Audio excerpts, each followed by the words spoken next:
Thanks to everyone who supported us over on Patreon. If you want additional episodes every month, just go back for $1 a month at patreon.com/boardsandswords. Watch very closely now. 3, 2, 1. Bzow! Check that out. We want the fun. Gotta have that fun. Is it okay if it's okay if like when the bread touches the fries? Do I really want to just stand still and cast a lightning bolt? No, I want to avoid you and shove a lightning bolt across. I just crapped my alien pants. By the way, I just want to let you guys know. You hate all of us, and we're fired. I've released poison into the AC system. You all have about 5 minutes left to live. So much news, like all this stuff to talk about. No, there's been some stuff, but it was all boring. You didn't go with C. Well, you need to go with C. And our friends, we combined. You've told that story. We combined. Have I told it on the podcast? I'm pretty sure you told have. it. At Well, least I'm twice. telling it again. Because I just realized as I was reading this that this game's already been done. They even made a show about it. It's called Yu-Gi-Oh! And go watch it. This is Boards and Swords.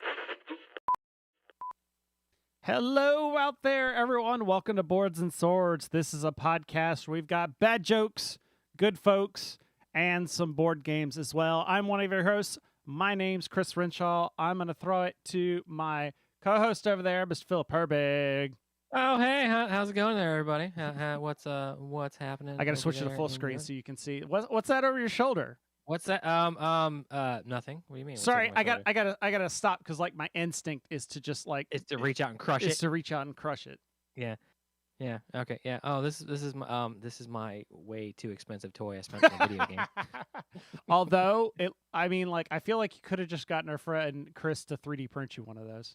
I don't know if anyone had like jacked the STL file for that yet.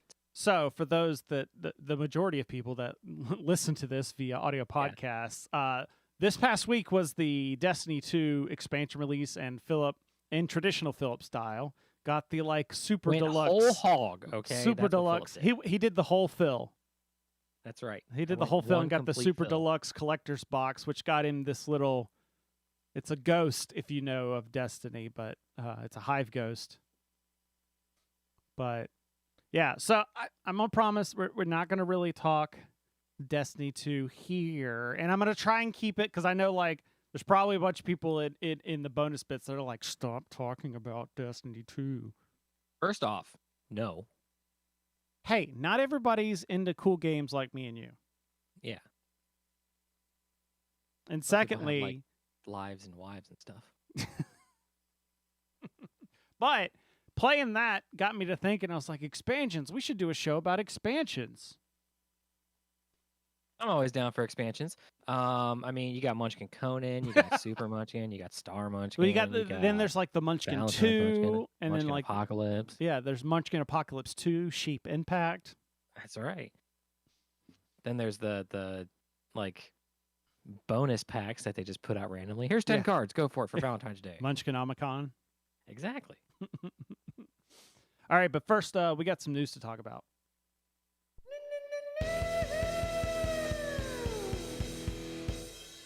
I'm gonna assume because I saw the counter go down that it's Colin that dropped off. That's probably what it was. All right. So, you'll notice here, or you'll see once I flip to the screen that I actually now have you on the news panel as well. Yeah. So, I'm also gonna say that like our delay is like 7 seconds. really? Yeah. Okay. I don't know. That's just, sometimes the delay is like 45 seconds or something. I have no idea what's okay. going on until a minute later. Yeah. If you leave an orchestra, did you band on them? Yay.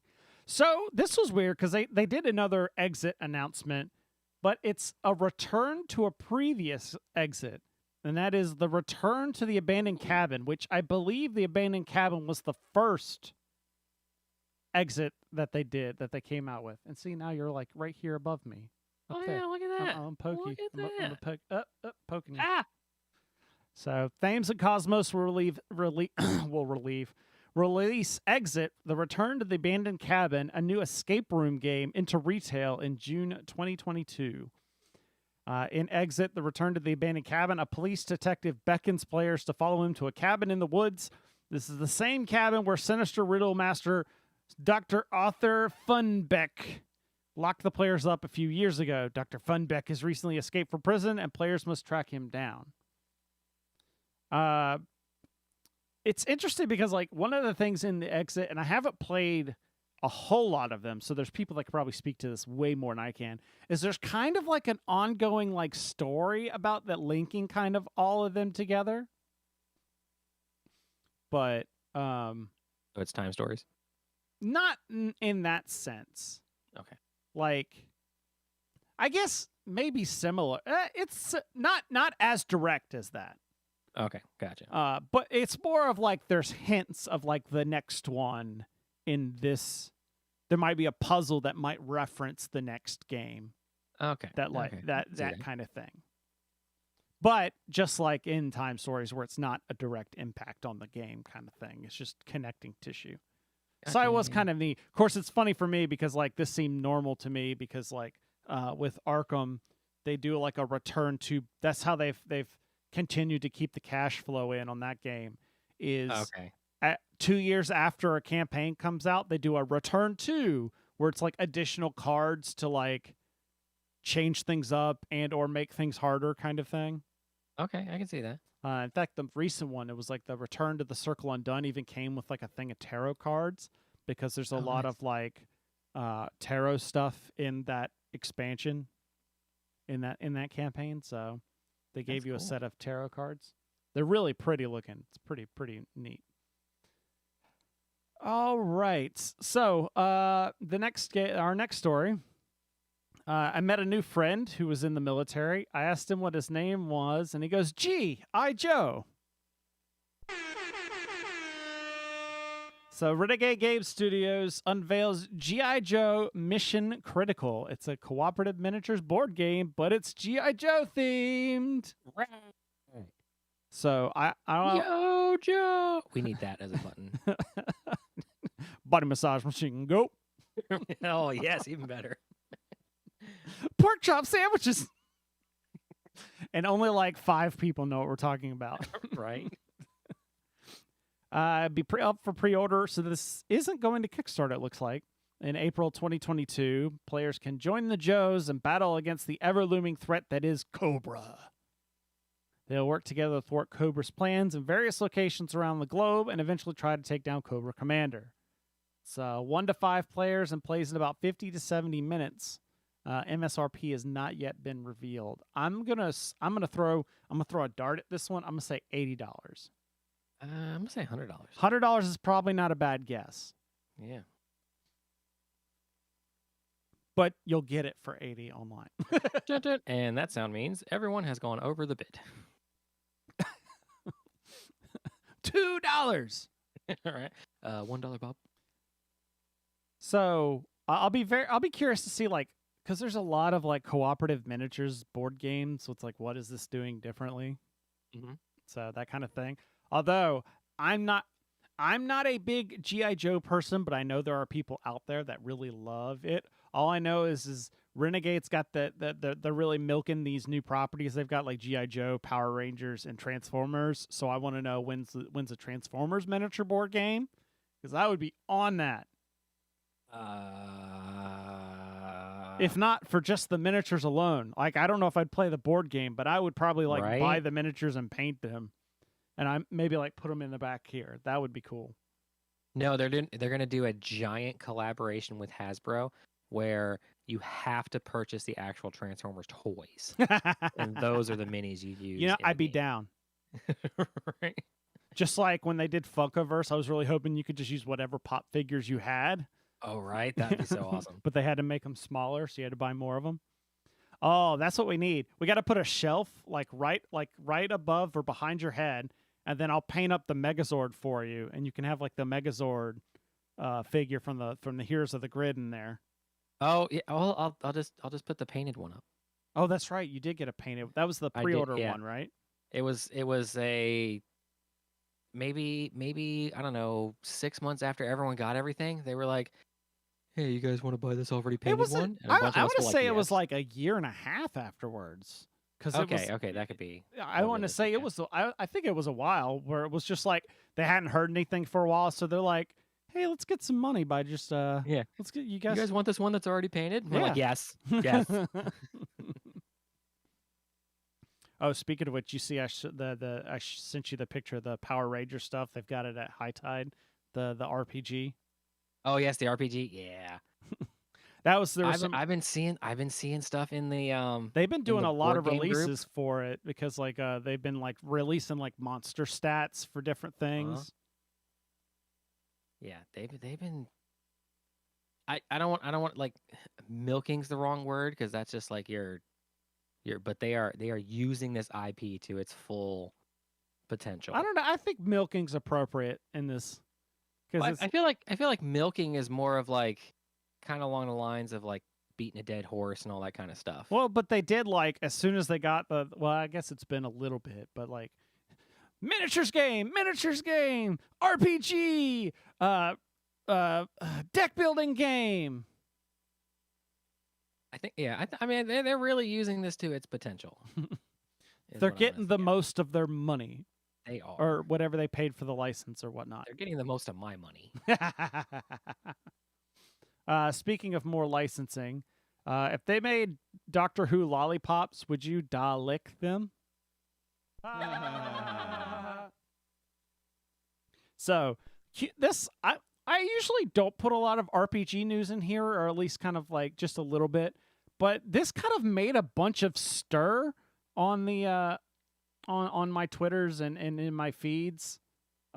So I had to kind of put it in here. But Cubicle 7 announced that they're going to be doing a new RPG called Doctors and Daleks. That's going to be it's a Doctor Who RPG that uses the D&D 5th edition rule set. So Doctors and Daleks, a new line of our Doctor Who 5e RPG products, will be launching in 2022. Send players' favorite Time Lord and his companions on journeys throughout time and space. Players will face off against the dangers found in the vast regions of space and time. It'll use 5e rules, and the first product to be released in this series will be the Doctors and Daleks Player's Guide. Now, when I saw the post because when Cubicle 7 put it out, it was also like their creative director put out, like, hey, check out what we're doing. And he got hammered by a whole bunch of fans just being like, that's not cool. And D&D 5th edition isn't right for a Doctor Who game because D&D 5th edition is all about combat. And Doctor Who's not about combat at all. And I saw those exact same posts. Like about this or about something else? About Doctor Who, where I wouldn't say D&D is like, I wouldn't say 5th edition is combat got more streamlined. What they're saying, just D&D in 4th general is all about like it's a combat heavy focused game. Yeah. Whereas there are plenty of other games that are all about storytelling and that. But I have and that's what Doctor Who is. I mean, it's like true all the story, and it's like there was did someone, I don't know if they did one of those things where it was like, oh, we made an AI watch 1,000 hours of this and then make its own script. Yeah. And it was like, Doctor Who, the happen of the happening. Which I don't understand how those work. Because those have got to be fake. Because it'll be like, we forced an AI to watch 1,000 hours of Harry Potter. Like, there hasn't been 1,000 hours of Harry Potter. Like, what did you make it watch? Now, if like the other one I saw was like 1,000 hours of Batman, I'm like, okay, yeah, there's probably been 1,000 hours of Batman. Maybe. If you include like anything that's ever been made. Yeah. But yeah, like Doctor Who is all, and a lot of his stuff is, like making the enemy destroy themselves. Yeah. So I don't really know how 5th edition works with all that. I have 2 points to make about this. Point number 1, there's a reason they're doing this, and that is if you make a product and slap 5e on it, people buy it. There's a reason it's literally like all the 5e books say the world's most popular role-playing game. There's a reason they get to put that on there. People buy it because it's a system they know, and people don't like learning new things. They want to just be You're- able, like, I know how to play D&D. I like Doctor Who, so now I can play D&D and play it with like Doctor Who or whatnot. Or maybe I just have Doctor Who show up in my D&D game and stuff. There you go. Which that would actually fit in perfectly with the Doctor Who theme. Yeah. Some random world in some random time. But it's because there's been a lot of these releases that have done this. Like there was the Dark Souls just announced that they were going to do a D&D 5e version of their game. And I want to say there was a couple other people, and every time it's always like the same thing. Like, why is it got to be D&D 5e? Because they sell. Yeah. Like, Monty Cook Games has their own system, the Cypher system, but they, within the past like 3 years, started making their stuff also available in 5e. You want to know why? Because they over doubled their sales. Because there's a selection of people that just keyword search 5e stuff, and they buy it. Yeah, because I'm sitting here thinking, like, yeah, so there's the Cypher system we've played. What's What are you trying to figure out? I'm trying to figure out like other game systems we've played. What was the Fate? Well, Fate we played. Like, We haven't also heard- did Genesis. And I'm trying to think of game systems we've played that I've heard news of. Oh, And Well, see- 5e is always at the top of the list. 5e is always at the top of the list, but that doesn't. I mean, like Fate, they're coming out with stuff all the time. Like they have a Patreon where every month they send you a new setting for Fate. Oh, that's cool. There's the Powered by the Apocalypse games. I don't know if we really we kind of teetered with some of those. Blades in the Dark's like an offshoot of that. Genesis, Oh, yeah, Genesis. The the Star Wars. Fantasy Flight RPG Yeah. setting. Well, no, it's Edge Publishing now. Oh, it's Edge Publishing now? Yeah. Okay. That's very edgy. Yeah. Mm. I mean, you got also like the Stargate was 5e. The Stargate RPG. Oh, okay. All right. Yep. Okay. That's 5e. Now, I have to bring up my second point about this article. And to do that, I need to go run and grab something real quick.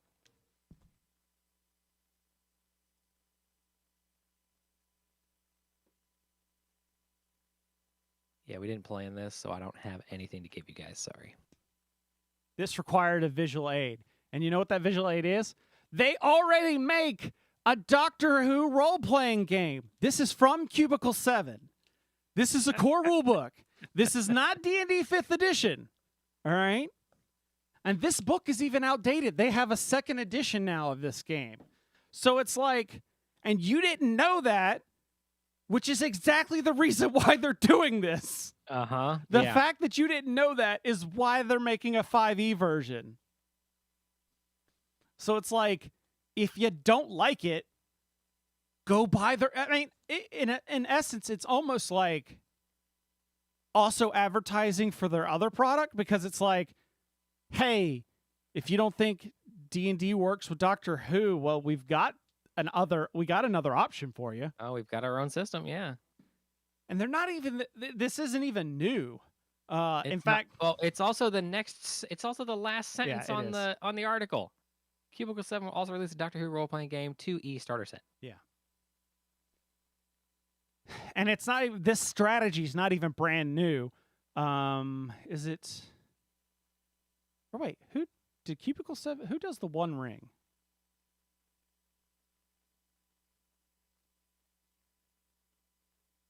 Okay, so Free League Publishing that does they work.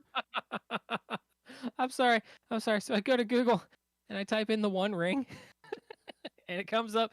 Did you mean my precious?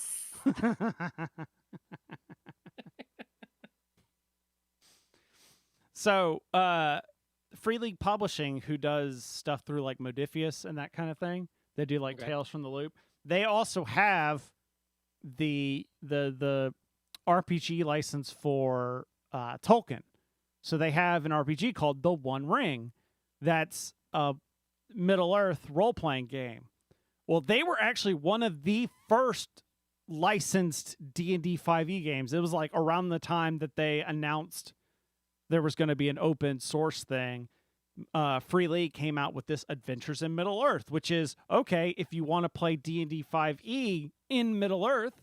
Here's this rule book. So they had two options, like D&D 5e version of Middle Earth and the One Ring, if you didn't want to play D&D. And actually, that Adventures in Middle Earth was kind of cool. They had some cool rules for like things happening along the way, like the journey rules for like, you know, because like sometimes the adventures, what happens in between big events, especially like if you're doing a Middle Earth Lord of the Rings style thing. Sometimes it's you know, you got those montages of them walking across the mountaintops and stuff. Oh yeah. Well, they had rules in there to help like make those more interesting, which is always something that like D&D kind of isn't great at, is you kind of like do one scene and then swipe cut to the next scene. You don't have like the like you remember our first D&D 5e game where it was the cultists, and that was like caravan? yeah, and it was just like 3 months of just our sessions being like, up, and you're continuing to follow the caravan. Yeah. I mean, there was a meme joke about that. It was like, you know, 6-hour journey takes 30 seconds and a 2-minute battle takes 6 hours. Yeah. So yeah, that's And it's not like we haven't already been stealing things from Tolkien to play in D&D anyway. mm-hmm. So yeah, so they made I mean, that was the Stephen Lynch D&D song. Yep. It's like the Lord of the Rings, the Dark Crystal, and things. We Yep. use these as a reference tool. It's D&D. When I'm not out with my girlfriend, it's D. Wait. You have a girlfriend? No. All right. Such a good song. I gotta warn you, the next two things here, they're finance related. I like to bring in the biz. I mean, you gotta talk about money every once in a while. So, someone at Hasbro is asking, why don't we make some Wizards of the Most money? Got him! So there's a hedge fund out there that's urging Hasbro to spin off Wizards of the Coast.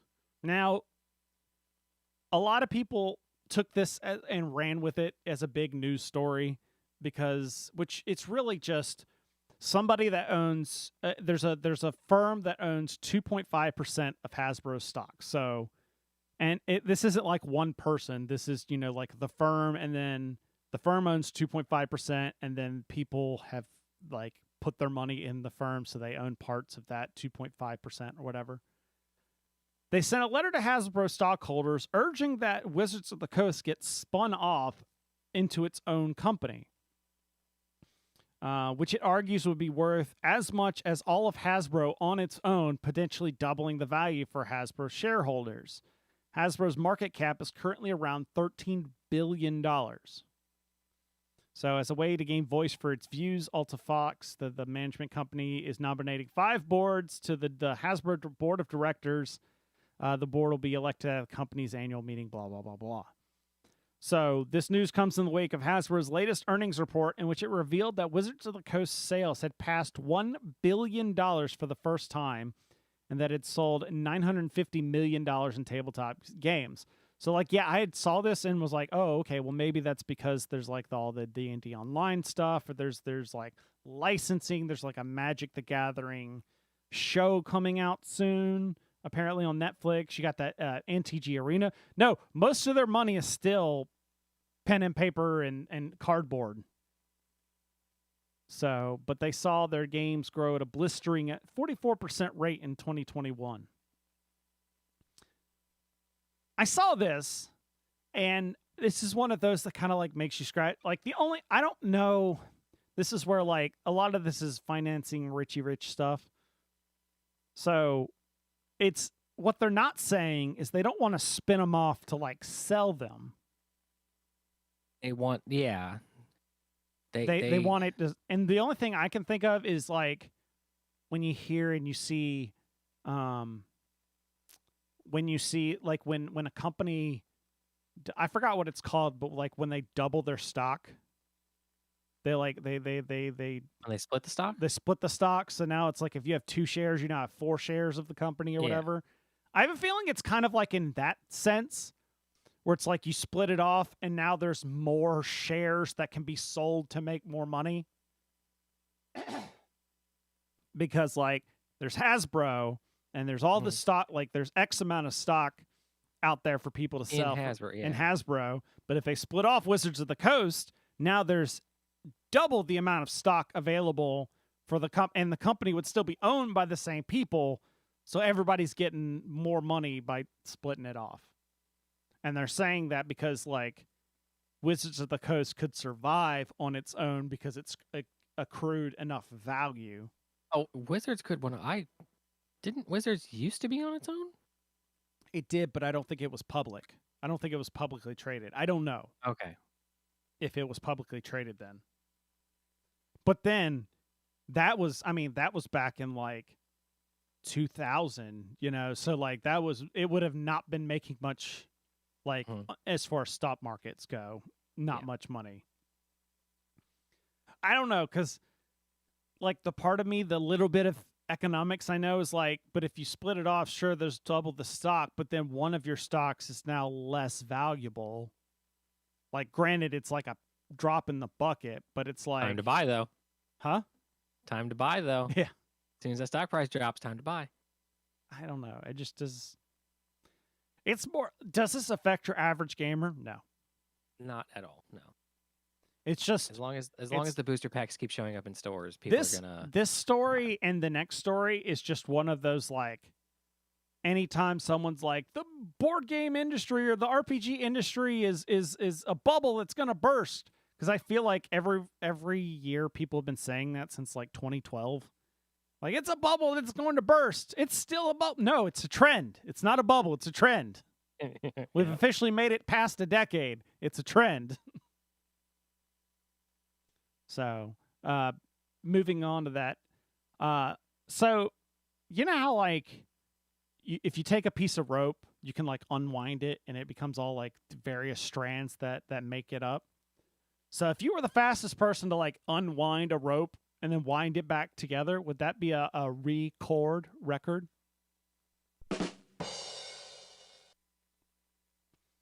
So, surprising no one, Tabletop Games set a new record on Kickstarter in 2021. How much of this money was yours, Phil? More than I'm willing to admit under.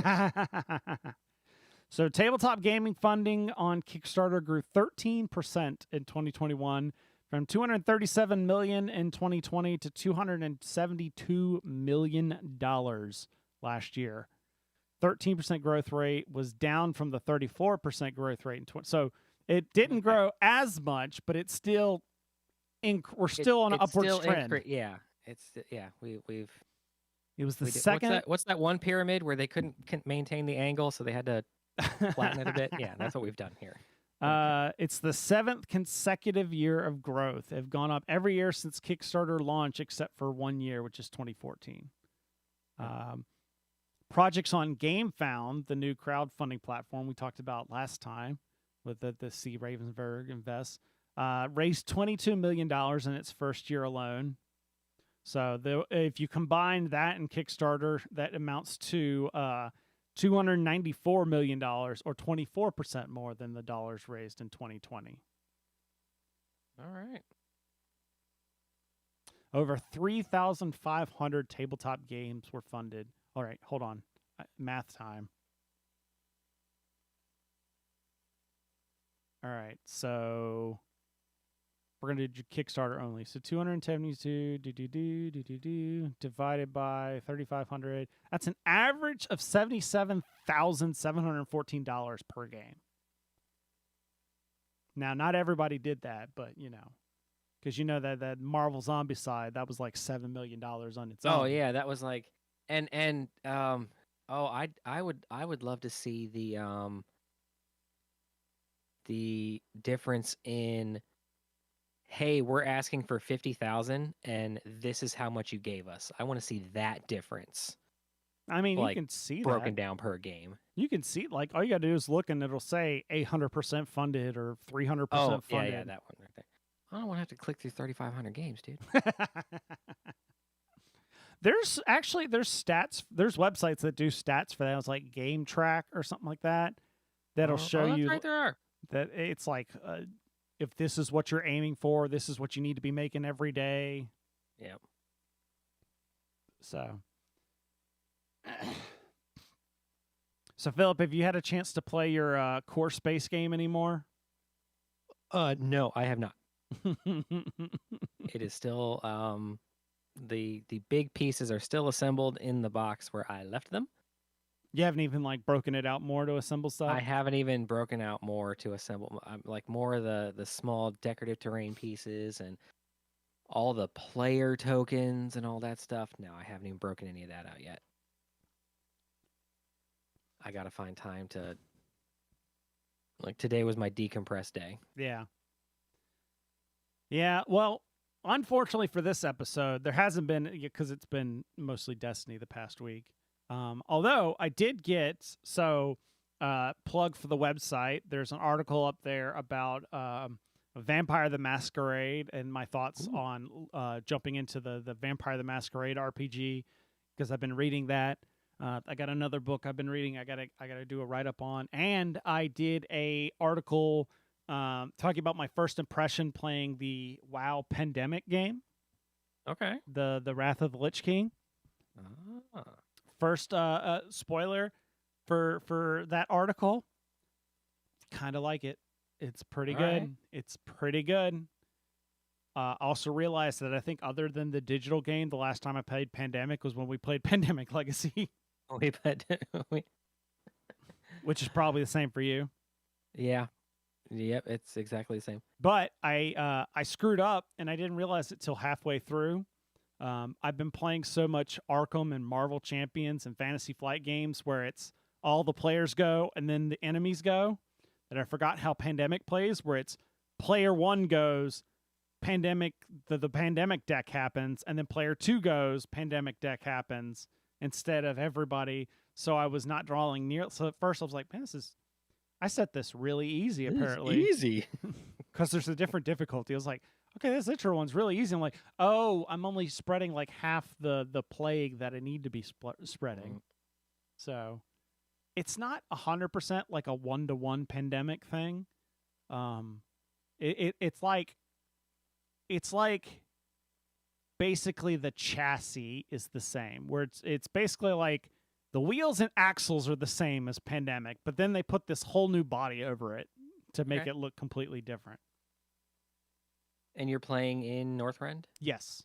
It's got all the zones marked out, just like in Northrend. Oh, that's nice.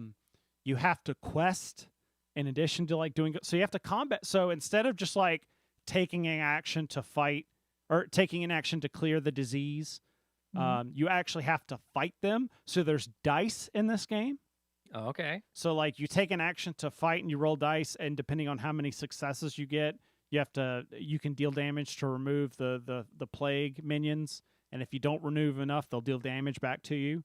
Or you can quest, and you have to go to specific zones that randomize every game, and you roll the dice and try and progress as far as you can along these quest trackers. And when you complete 3 quests, then you can finally go to to Icecrown Citadel and battle the Lich King.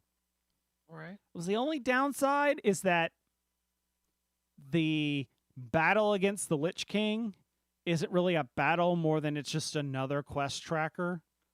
Okay. So it's more of you're just rolling to try and complete this quest and watch out because the Lich King's going to hit you every time. Gotcha. So it doesn't capture that kind of epicness that like the final battle against the Lich King does.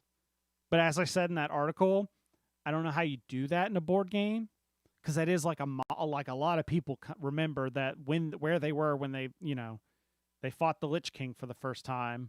Yeah. So it's kind of hard to recapture that in a board game. So, but that's like a minor pet peeve.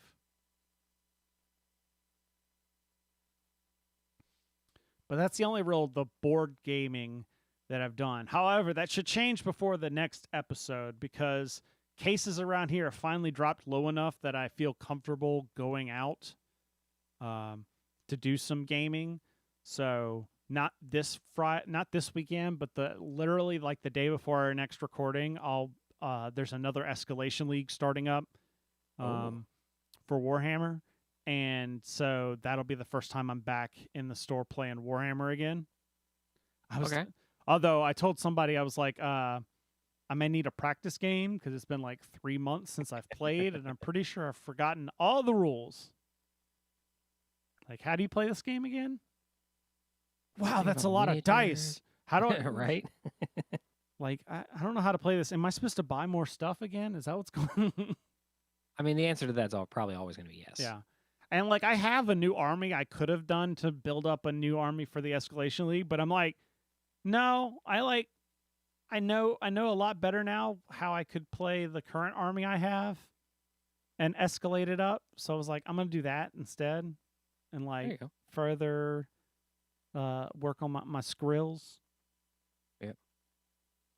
So, and then I'm currently living the bachelor life because Ashley and Chloe aren't home right now. So there could be other gaming happening soon because I could just go to the game store.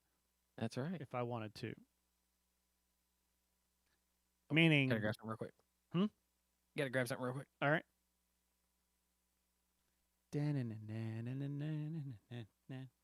I just like sit here and do a little jig.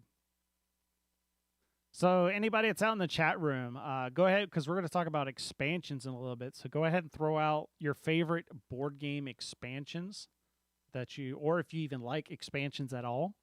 Are you the kind of person that buys expansions for your games, or are you kind of the people that just kind of keep playing the same stuff? Oh, he's back. I'm back. I was prepping. Stop talking about me. I was prepping the chat room for the expansions talk. That's right. So basically, once I get lonely and tired of being by myself again, then I can be like, okay. And if you're lonely... Oh, sorry.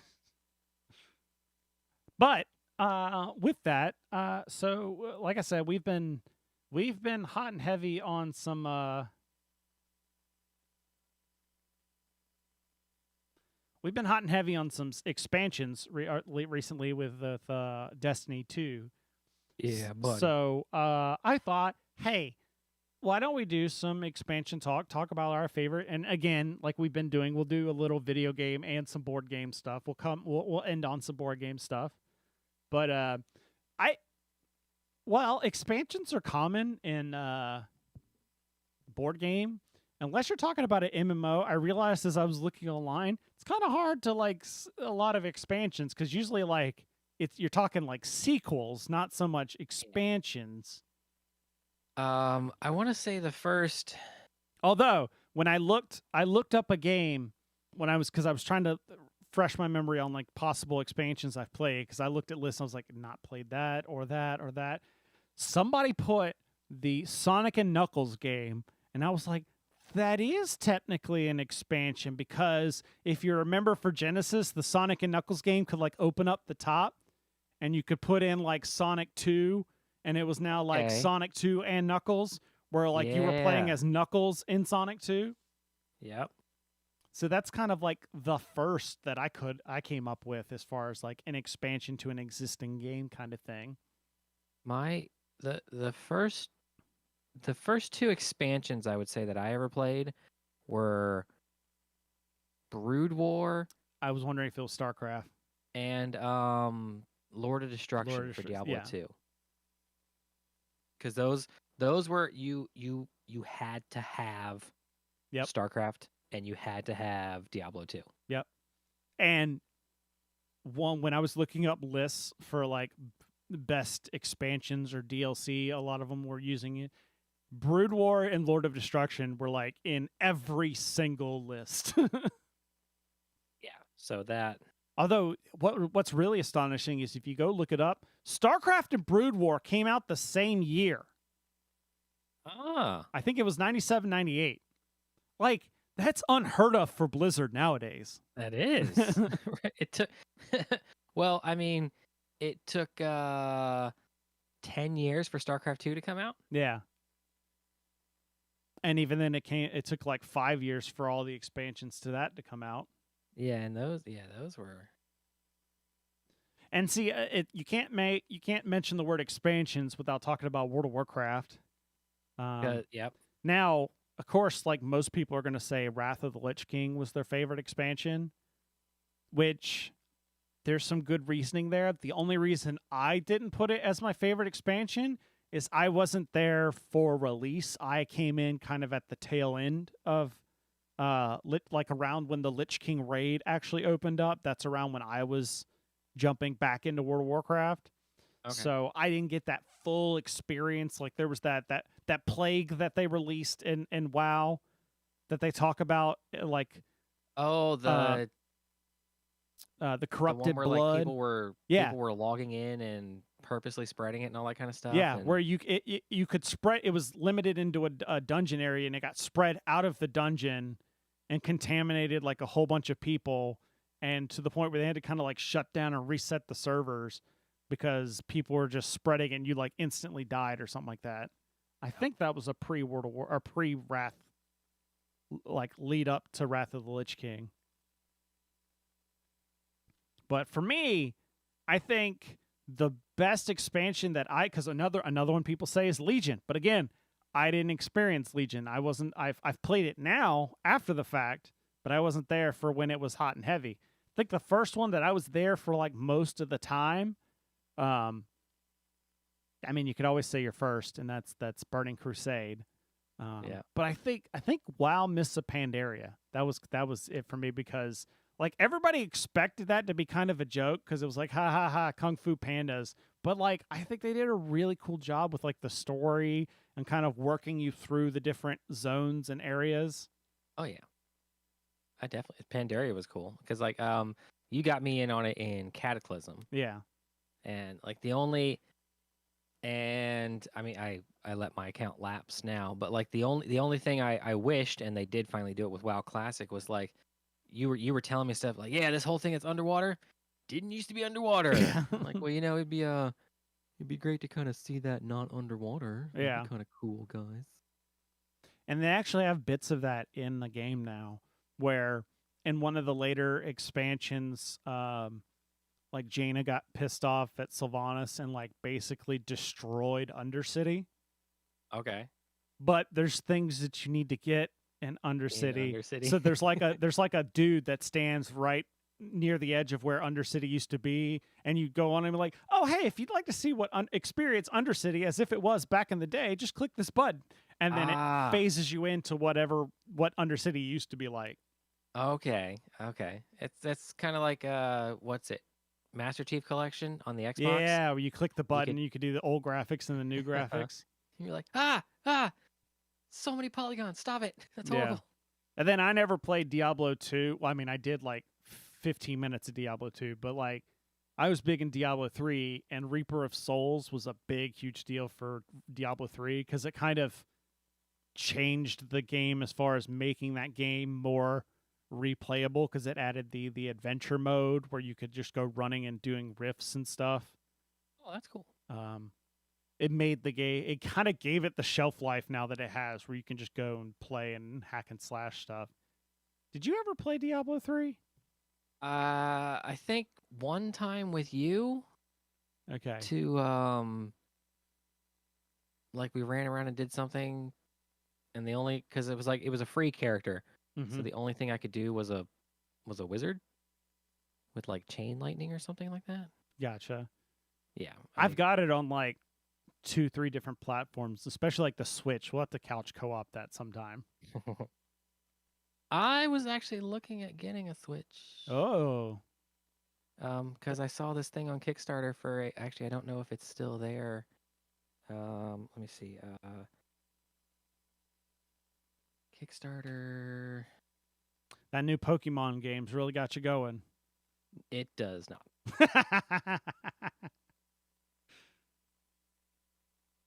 All the oh, hang on. I will find it. But there's I saw some ad on Facebook for this like handheld dock you can plug the Switch into. It's got better more ergonomic hand grips. Yeah. For it. It's you plug in like you basically plug all the holes on the Mhm. Switch, and then now you can stream Bluetooth headphones. It's I don't know. It's got extended batteries packs you can throw in the back of it. I'm like, yeah, that looks kind of cool. Maybe I'll get that and then get a Switch too. I might try some of that kind of stuff. Well, you just got to get the original Switch, or maybe the OLED. You can't get the Switch Lite because that doesn't dock. Yeah, no, that's what I was looking at. I was looking at the OLED, and I was like, that could be kind of neat. Hang on, let me just go to Kickstarter. Oh, because I know I saved it in my Kickstarter. Saved project. It's called the G Case. It's got 11 days to go. The G Case. Hold on, I It's Kickstarter the G Case. It's 2,400% All-in-one funded. gaming case, detachable case. Yeah. Ooh, makes your Switch look like a Game Gear, basically. Oh yeah, I saw that. I was like, that is. How much is this thing? Kind of chunky. Well, it's in Hong Kong dollars. Yep. Or Well, they got the whatever there. conversion. $70. It looks like. Yeah. MSRP of $89. But how much is shipping? Because if it's Hong Kong dollars, then that's kind of swanky. You can get a family pack. I feel like this thing's going to transform into a Gundam, though. Right? Yeah, that'd be cool.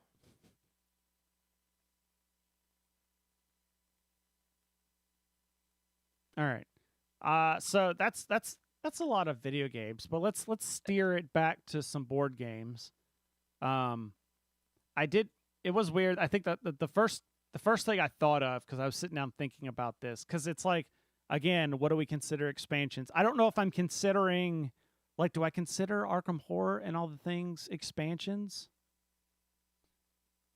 But like, that's like a catch-22, because like the Magic sets, do you consider those expansions? I mean, there's. I don't. Well, not yes and no. Like 100. I mean, we just got 100% out there. Anything that says requires base game to play, is an expansion. Okay. But with Magic. Magic, you can get Magic, no. So CCGs would be out, but that means Arkham. Yes. Arkham, you do have to have the core game, because there are scenarios and minions that you have to add into the other stuff from everying. Okay. From everything else. And there's like X-Wing. X-Wing. Yep. They even call those expansions. Yep. So if we want to start with my favorite game, then in Arkham, the game that the scenarios that I've loved the most is that Circle and Done one that I was talking about. That's all like witches and there's like a secret society. But I loved it because it was the most intertwined expansion. Because like a lot of times the way Arkham scenarios go is, as you get to the end, the paths might diverge a little bit, but it's really just a matter of, just swap in this card instead of this card. Okay. Yeah. If you made this choice, put this card in instead of this card, or, increase the difficulty by this because you forgot to save this dude, or, you start with X number of doom on the board because you didn't do the thing or whatnot. I felt like the Circle and Done was the first time where you could have a completely different experience if you made different choices. And it's not like mild choices. Like literally you'll unbox a scenario and it goes, use this pack if you made this choice, and use this pack if you made this other choice, because you're like siding with one group or another. And so it affects like the minions that you get. It affects like the people that you have to like interrogate or whatever. All right. Yeah. So like I could feasibly go back, and there's like one side of the story I haven't experienced at all because we sided with one group. We didn't side with the other group. Mm-hmm. So that was probably, and then probably second to that would have to be, what was the Scythe expansion? It was Fenris. what was it called? Rise of Fenris. That was Was that the sort of campaign the expansion? campaign expansion. Yeah. Oh, it was so I was just good. thinking of that. Yeah. It was so good. I loved that expansion. And that had the same thing. It was like, all right, you did this, open this box. Yeah. Well, but it was weird I because it think was eventually like, you had to open every box anyway, though. yeah.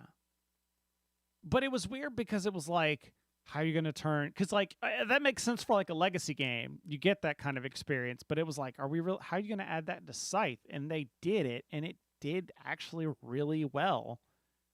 So it's probably of all the Scythe expansions, it's the one like. There's ones that like you gotta have to like increase your gamer or to increase like the number of players or the factions or whatnot. But like Scythe or the Rise of Fenris is one's like you gotta at least play through this because it's if you love Scythe you need to be playing this that scenario. All right, Philip. Let's throw the Munchkin question out there. What's your favorite Munchkin expansion? Conan. Well, that's true. I guess I should have guessed that. Yeah.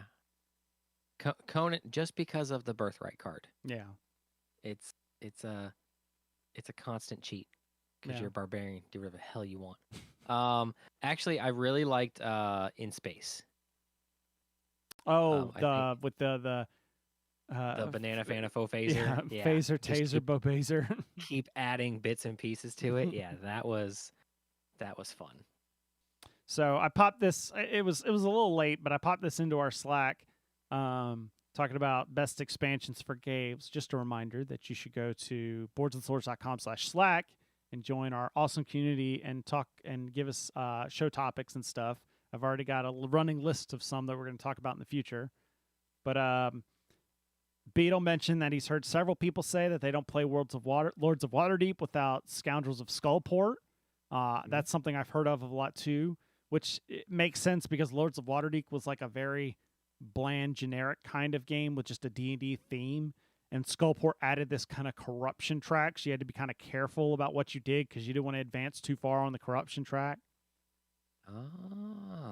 He also mentions that he won't play Ticket to Ride without the 1910 expansion because have you played Ticket to Ride in person? Yes, I have. Well, you know how they have those like little tiny cards? Yes. 1910 gave you full playing card size of all of them. So you'd have like full playing size cards instead of the little European tiny cards. Okay, yeah. So that's why he won't play without that. He says no Hobbit cards for me. And then Ryan mentions he knows I hate Dominion, but Prosperity and Intrigue. I've when you hear people talk about Dominion, you know it's hard to tune them. Like I try and tune them out, but when I fail to tune them out, the Prosperity expansion is one that always gets brought up. Beetle mentioned Prosperity and Seaside. People that love Dominion, they really love Dominion. I tell you. I was thinking other games that have expansions. It's really rough because there's a lot of them. There's some that I have expansions for that I haven't played. Like I love Blood Rage. I've never played the Blood Rage expansions, like the gods or the priests or whatever. Because usually when I'm playing Blood Rage, it's always with like a new group of people, so I'm always teaching them base game Blood Rage. Yeah. Hang on, didn't I?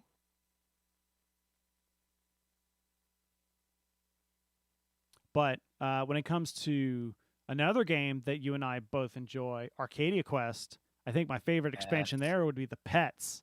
Yep. It's quirky and dumb, but I really like what the Pets brought in. Like, the Flyers is cool, but I really, like, if I had to pick one, I'd pick the Pets over the Flyers, or the Mounts. I don't know if they were Flyers, but the Riders, that's what it was. Riders, that's what, yeah. Yeah. I'd pick the Riders Pets. was neat.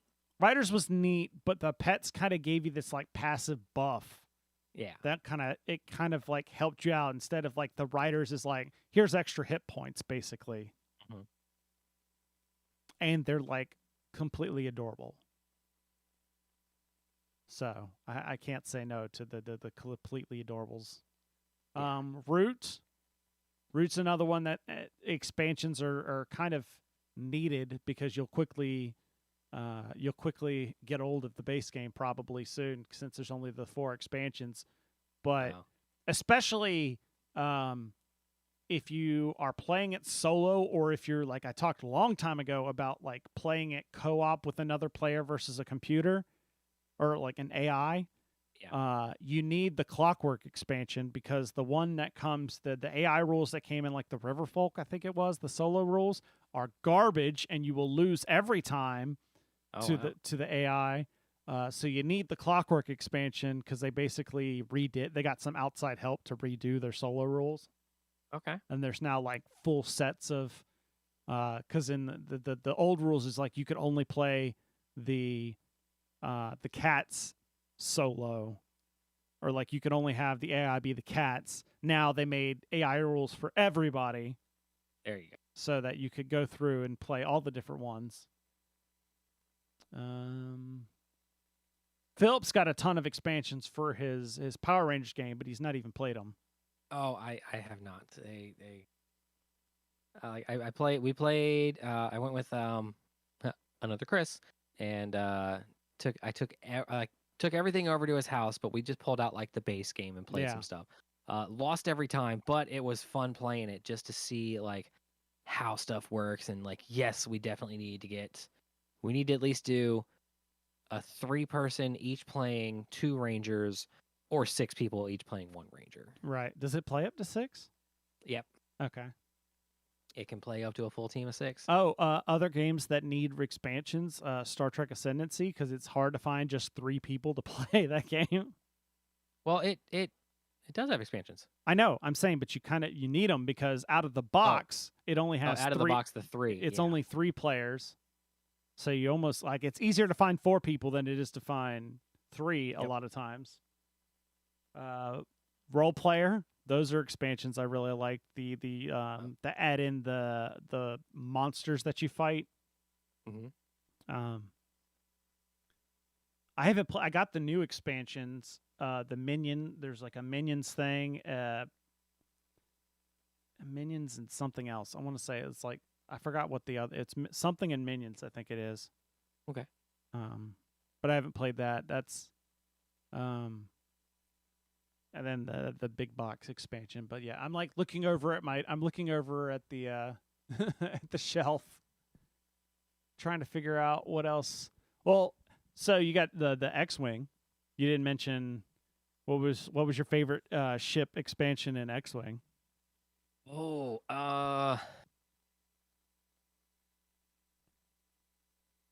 probably just more TIE fighters. That's true. Oh no, it was the what the the 3 stealth pack I one, always wasn't use. it? Yes. The one that had Striker, was it TIE Striker? Let's see. Or was it the one with the shields? Was it the 3-pronged? Oh, the Defender. Defender. No, the Defender. That was the TIE Phantom. Phantom. Okay. Yes, that was because you could. It took maybe 2 turns. Mm-hmm. But then you were just constantly under stealth, which meant you got to roll an extra defense die. Nice. No matter what. And then, like, I think you got a little bit of a bonus for you pop out of stealth, fire, go back into stealth. Yeah. Basically the birds of prey of the Empire. So that was, yeah, that was a list of kind of our expansions that we enjoyed. Let us know, send us email, let us know what you thought. If you also have any other topics that you'd like to have us talk about, it's about time I probably should get a guest on. But give topics for future show ideas. I think that wraps us up. Let's roll that Beautiful Bean music, Beautiful Bean footage. That's going to wrap up our show tonight, folks. If you enjoy what we're doing and you want to see us do it more often, you got to check out boardsandswords.com/live. That's going to show you /live. My hand's way up here. That's going to have our schedule for when we decide that we are recording, when these shows are going to go out to your favorite podcast streaming platforms. Also check out boardsandswords.com, and you can see all the other stuff we do. Chris blogs a lot. He blogs and vlogs. So More the- check that kind of thing. More the writing. You get to- Yeah. More the writing. So but sometimes you get to see that pretty face, even when it's not a podcast. And that was gorgeous. All right, feedback. Remember I said you should let us know what your favorite expansion is? There's only one, well, there's several ways actually to do it. Feedback at boardsandswords.com, at Boards and Swords on Twitter, at Boards and Swords Chris on Instagram, facebook.com/boardsandswordspod. So all of this is in the show notes or at boardsandswords.com. All the links are there. We love social media. Let us know. Give us some feedback on what your favorite expansion is. And lastly, thank you so much for listening. If you like this show, remember patreon.com/boardsandswords to help support the show. We'll be back in 2 weeks with another show. In the meantime, remember that every gamer has a story, and I'm going to need you to pay $49.99 to find out the next one.